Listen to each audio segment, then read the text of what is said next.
চীনের আকাশে একসঙ্গে ওড়ানো হয়েছিল 10,000টি ড্রোন। এই প্রদর্শনীটি প্রযুক্তিগত উৎকর্ষ, সমন্বয় ও নকশার দিক থেকে বিশ্ব ইতিহাসে নতুন রেকর্ড গড়ে। এর পেছনে ছিল অত্যন্ত জটিল software system, real time tracking এবং শত শত প্রকৌশলী নির্বিচার সমন্বয়। প্রতিটি ড্রোনকে নির্দিষ্ট সময়ে নির্দিষ্ট উচ্চতায় নির্ভুলভাবে অবস্থান করানো হয়, যাতে তারা একসঙ্গে গঠন করে নানা প্রতীক ও চিত্র ও চলমান আকৃতি। এর মাধ্যমে চীনের বিজ্ঞান ও প্রযুক্তিগত অগ্রগতি আন্তর্জাতিক পরিসরে নতুনভাবে দৃশ্যমান হয়। এই ড্রোন শো ছিল নিখুঁত সময় ব্যবস্থাপনার দৃষ্টান্ত, যেখানে প্রতিটি ড্রোন নির্দিষ্ট ফ্রিকোয়েন্সিতে কেন্দ্র নিয়ন্ত্রণ কেন্দ্র থেকে নির্দেশনা পায়। ড্রোনগুলোর ফ্লাইট পাথ, গতি ও বাতাসের প্রতিক্রিয়া পূর্ব থেকে অ্যালগোরিদম দ্বারা গণনা করে নেওয়া হয়েছিল, যাতে কোনো সংঘর্ষ না ঘটে। 10,000টি ড্রোন ব্যবহারের ফলে আকাশ জুড়ে একটি বিশাল ত্রিমাত্রিক ক্যানভাস তৈরি হয়, যেখানে অ্যানিমেটেড ডাইনোসর, মহাকাশযান, ঐতিহাসিক প্রতীক, এমনকি কিউআর কোড পর্যন্ত তুলে ধরা হয়।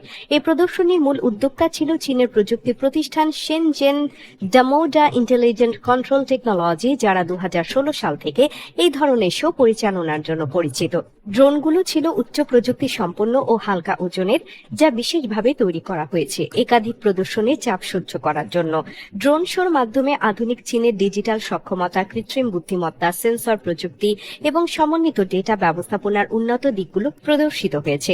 আকাশে এই ধরনের সমন্বিত ভিজুয়াল চিত্র প্রদর্শনের জন্য প্রতিটি ড্রোনের সাথে জিপিএস, জাইরোস্কোপ, ইনফ্রারেড সেন্সর এবং রিমোট কন্ট্রোল সিস্টেম একত্রে যুক্ত করা হয়। এই প্রদর্শনীর এক একটি মুহূর্ত স্থির চিত্র ও ভিডিওর মাধ্যমে রেকর্ড করা হয়েছে এবং তা সারা বিশ্বে প্রচারিত হয়েছে। ড্রোন শোটি পরিবেশ বান্ধবতার দিক থেকে গুরুত্বপূর্ণ, কারণ সাধারণ আতশবাজির চেয়ে এটি ছিল ধোঁয়ামুক্ত, শব্দ দূষণহীন এবং পুনর্ব্যবহারযোগ্য। আধুনিক মেগাসিটি ব্যবস্থাপনার অংশ হিসেবে এই ধরনের প্রযুক্তি নির্ভর বিনোদনমূলক উপস্থাপনাকে অনেক দেশ ইতিমধ্যেই বিকল্প হিসেবে বিবেচনা করছে। নিরাপত্তার দিক থেকেও এই শো ছিল গুরুত্বপূর্ণ উদাহরণ, যেখানে হাজারো ড্রোন নির্বিচারে আকাশে চলাচল করেও সংঘর্ষ ঘটায়নি। এই অর্জন একটি বৃহৎ প্রযুক্তি বাস্তবায়নের সক্ষমতা প্রদর্শন করে, যেখানে সঠিক হিসাব, প্রোগ্রামিং দক্ষতা এবং রিয়েল টাইম কমিউনিকেশন অত্যাবশ্যকীয়।